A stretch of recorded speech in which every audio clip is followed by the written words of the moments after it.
Hi and welcome to Fikra Africa. My name is Nerima Wako. Today we'll be talking about the 16 days of activism. They began on the 25th of November to the 10th of December. What's the theme this year? The theme this year is from peace in the home to peace in the world. Let's stop militarism and end gender-based violence. So I found some crazy statistics, honestly, stuff that I didn't know about. And one that stood out to me, 1 in 4 girls between the ages of 15 and 19 lose their virginity by force. And today we're going to be joined by Faith Wafula, who is the Program Officer at Strategic Application International. And she'll be able to speak more about these statistics and tell us more about the 16 days of activism and how we as a youth and how members of the community and several organizations in our country are working hard to end gender-based violence. So stay tuned.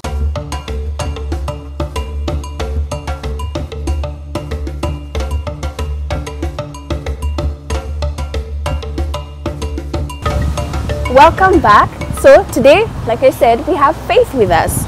Faith, thank you for coming to the show. Thank you. And so there's a lot that's been going on with gender-based violence, and now this is like your profession, you know? So can you explain to us, for some of us who this is new to us, like what is gender-based violence? Gender-based violence is violence that is perpetrated against a person on the basis of their gender. I know I've repeated myself twice, but it's basically because society has placed certain values or certain definitions of what a man or a woman should be, or how a man should act or how a woman should act, and based on those beliefs they perpetrate violence against those persons. Yes. So like what are the statistics in, you know, in Kenya, for instance, because you speak about women, you know, like how many women are impacted by gender-based violence? Wow. Well, 45% of women in Kenya have experienced gender-based violence in their homes, domestic violence. 83% of women in Kenya report 1 or more episodes of physical abuse in their childhood. And 75% of women in Kenya have reported domestic violence in their home.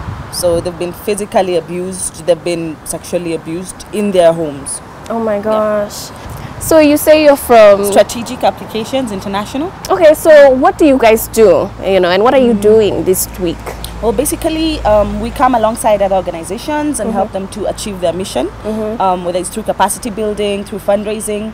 But we also have a program called SEMA, which is a youth-targeted gender-based violence initiative that seeks to create behavioral and mentality change when it comes to gender-based violence, and also policy and structural change. So we work with youth from the ages of 15 to 24, that is high school, university and youth at community level, and we teach them on how to use their talent to be activists, or to make noise about gender-based violence, and how to lobby and advocate and actually create impact. And we train them and we talk about these issues of gender-based violence and trying to break the gender stereotypes that exist in our society today. Right. Yes. Because also one of the things that also stood up to me was that a lot of focus is on married couples, you know, on domestic. Why is that? Exactly. Well, it's true. It's gender-based violence happens a lot in terms of domestic violence. It happens a lot in the homes, and granted, it sucks,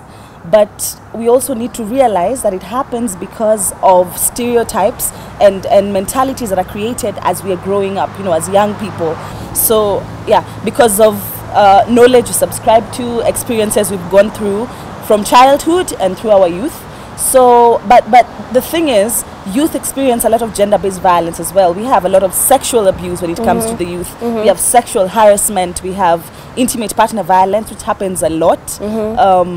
We have e-violence as well. What's e-violence? Yeah, e-violence is basically using cyberbullying to perpetrate gender-based violence. Yeah. So, for example, what has been happening with the stripping of women, that's a form of sexual harassment. But it went further ahead because these girls, after being street harassed and sexually assaulted, they also experienced psychological abuse because the videos were being shared. And then other than that, that is e-violence being perpetrated, because when you send me a video on WhatsApp telling me, oh my God, did you see what happened in town and I send it to someone else, that is e-violence being perpetrated, because we'll keep on sharing and sharing and sharing, and you can imagine the state of mind of this girls or these victims. Yeah. So what are your organizations doing in this week, today? For 16 days? Wow, this is the busiest time of our year. So different organizations in the world are actually doing different activities.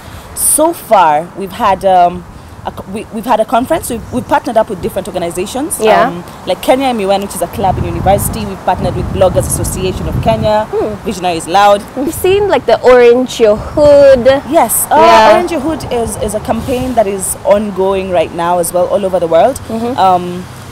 Basically, you wear orange to show that you are against gender-based violence. So the thing is this, and you have orange, so you should get so, exactly. So that's the idea. But basically, we've had training sessions with high schools, conference on security and its connection to gender-based violence. What was at Nairobi University. We have Fatuma's Voice, which is a poetry session, and the theme is gender-based violence. We also have a Twitter campaign, hashtag protect, don't perpetrate. Oh, that's targeting good. Men. Oh, okay. Yeah, telling men and boys that they should protect as opposed to perpetrating. We also had a flash mob that took place in town on Friday, and it was a blast. We had so much fun. It included Kenya Scouts and university students from Technical University, from University of Nairobi, basically from our partnership with Kenya Model United Nations, which is a club in campus. Oh, wow. Yes. So the idea is to use events, use talent, right. Use fun things that young people like to get involved in to create awareness on gender-based violence. Yes. So you're involving the youth, and you've also talked about involving the men. Exactly. That's good. Yeah. Because the thing about the men is that for years we've been focusing on gender-based violence and women, and we tell women that, you know, you should stand up, you should raise your voice, speak out, and it's true, we should be doing that. That's what we should be doing. We should not be complacent. We shouldn't sit down and let it happen. But the fact is that majority of the perpetrators are men, and the fact is that gender-based violence, this is a war, but it's for the longest time we thought the war is between men and women, but it's really men and women on one side, and gender-based violence, gender stereotypes on the other side. So that's what we're fighting. So we're partners in this war. So we're trying to include men and boys in the discussion of ending gender-based violence, so that they protect, they don't perpetrate. And also so that they realize, or society realizes, that gender-based violence also affects men. And if you're a victim of gender-based violence or a survivor and you're a man, feel free to report. It's not your fault. It's, you know, so basically getting victims and survivors to realize that it is not their fault, whether you're a man or a woman, and getting men to work hand in hand with women to end gender-based violence. If someone is to report, how do they report? When you're abused, first of all, you need to realize it is not your fault. That's the first step. Accept that. Secondly, depending on whether it is physical, sexual, you know, psychological, you need to report, whatever form it is. If it is sexual, of course, you need to report within the first 72 hours. You can report at a police station. You can report at a hospital. When you go to a hospital for treatment, you can go to Nairobi Women's or government hospitals that offer free treatment. But there are also phone numbers or toll-free numbers that you can call to get help. Oh, really? Yes. There is 1195, 1195, which is the gender-based violence hotline number. 2, there is 116. 116 is the child helpline number. So it's persons under the age of 18. Yeah, you can report to 116. Other than that, we as SEMA are coming up with an app for reporting gender-based violence. Oh, wow. Yeah, hopefully it will be ready starting next year, February. That's when we'll be launching it. It's targeting teenagers, so anyone under the age of 18 at the moment, but we're hoping to grow it next year so that it covers everyone. But really it's targeting the youth. So you feel free to report. It's a GPS coded app, so it sends a GPS coded message to 3 panic contacts that you've saved on your phone, and to child helpline number, and eventually to Health Assistance Kenya, and they can get help for you, or they can direct you to where you can get free health and counseling and the whole thing. So basically we need people to report. People do not report. We need people to report. We need people to speak out, speak up, speak against, and speak for victims of gender-based violence. Wow. Thank you, Faith, for all this information that you've given us. Is there anything that you want to say to, wrap up? Yes. Of course, I would like to say we should all remember that we all have a role to play. It's not about women, it's not about the NGOs working in gender-based violence, only looking at Ministry of Gender, and all the workers in gender, but we as society all have a role to play. Do not be a bystander. Don't just stand there when these things are happening. It's as simple as speaking out. If you're sitting at a corner with your boys and a woman is passing and they go like, oh, all you have to do is say, you guys, man, that is not cool. Or taking a stand and actually speaking out. So remember, don't be a bystander. Remember to protect and not perpetrate. And let's end gender-based violence.